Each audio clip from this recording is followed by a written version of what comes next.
Hi hello అందరికీ నమస్తే ಎಲ್ಲರಿಗೂ నమస్ಕಾರ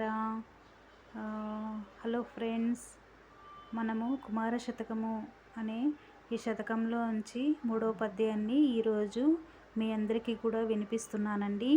అందరూ కూడా రెడీగా ఉన్నారా?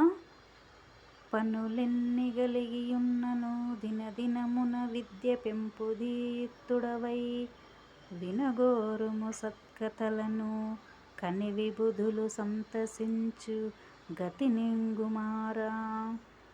ఈ విధంగా పద్యం అండి ఇది.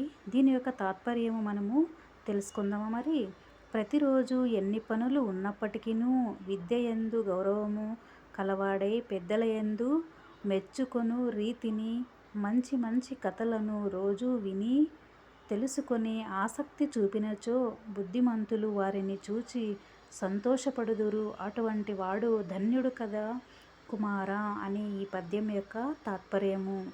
చాలా చక్కగా ఉంది కదండి ఈ పద్యం యొక్క తాత్పర్యము. ఓకేనా ఫ్రెండ్స్, ట్రెండింగ్ ఉన్న యూట్యూబ్ ఛానల్ని అందరూ కూడా సబ్స్క్రైబ్ చేసుకోండి, లైక్ చేయండి, షేర్ చేయండి. ఓకేనా ఫ్రెండ్స్, ఈ పద్యం మీకు అందరికీ నచ్చిందని నేను అనుకుంటున్నాను. అందరూ విన్నందుకు ధన్యవాదాలు.